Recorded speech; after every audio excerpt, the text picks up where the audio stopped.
S ശ്രീജിത്തിന് പകരം transport കമ്മീഷണറായി നിയമിച്ച A Akbar ചുമതല ഏറ്റെടുത്തില്ല. കഴിഞ്ഞ മാസം 23-നായിരുന്നു സ്ഥാനമേൽക്കേണ്ടത്.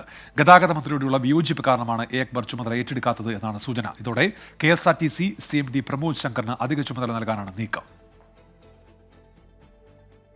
ഓഗസ്റ്റ് 8-ാം തീയതിയാണ് എസ് ശ്രീജിത്തിനെ മാറ്റി എ അക്ബറിനെ ഗതാഗത കമ്മീഷണറായി നിയമിച്ചുകൊണ്ട് സർക്കാർ ഉത്തരവിറക്കിയത്.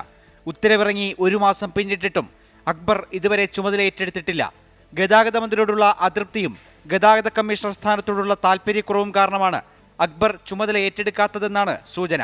പുതിയ ഗതാഗത കമ്മീഷണർ ചുമതല ഏറ്റെടുക്കാതെയായതോടെ മോട്ടോർ വാഹന വകുപ്പിലെ സുപ്രധാന പ്രവർത്തനങ്ങൾ അവതാളത്തിലായെന്ന് ഉദ്യോഗസ്ഥർ പറയുന്നു. പ്രതിസന്ധി പരിഹരിക്കാൻ KSRTC chairman and managing director Pramod ശങ്കറിന് ഗതാഗത കമ്മീഷണറുടെ അധിക ചുമതല നൽകാൻ ഒരുങ്ങുകയാണ് സർക്കാർ. അതേസമയം KSRTC CMD ഗതാഗത കമ്മീഷണർ സ്ഥാനവും ഏറ്റെടുക്കുന്നതിൽ മോട്ടോർ വാഹന വകുപ്പിലെ ഒരു വിഭാഗം ഉദ്യോഗസ്ഥർക്ക് അതൃപ്തിയുണ്ട്. രണ്ട് ചുമതലകളും ഒന്നിച്ചു കൈകാര്യം ചെയ്യുക അപ്രായോഗികമാണെന്നാണ് ഉദ്യോഗസ്ഥർ പറയുന്നത്. 24 തിരുവനന്തപുരം.